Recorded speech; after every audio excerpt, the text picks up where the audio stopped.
अस्सलाम वालेकुम सामीन। 24 सफ़रुल-मुज़फ़्फ़र और 11 सितंबर है। ख़बर का उन्वान है ज़लज़ले में जाँ बहक होने वालों की तादाद 2122 हो गई है।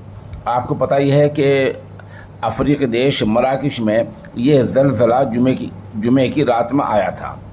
मराकश में आए ज़लज़ले की सही तस्वीर सामने आती जा रही है। दरअसल मराकश के दिही इलाकों में आए ज़लज़ले से बचाव टीमों को ज़्यादा परेशानियों का सामना करना पड़ रहा है। देहात में बड़ी तादाद में मकानों को नुकसान पहुंचा है और बड़े बड़े मकानात गिर गए हैं। खुद मराकश शहर में तारीख़ी इमारतें गिरी हैं। सरकार बचाव का काम कर रही है। आज मराकश सरकार ने गैर मुल्की इमदाद कबूल करने की बात कही है। ख़बरों में बताया गया है कि शहरी इलाकों में बचाव का काम तकरीबन मुकम्मल हो गया है। अलबत्ता दूर दराज के देहातों में यह काम अभी भी जारी है।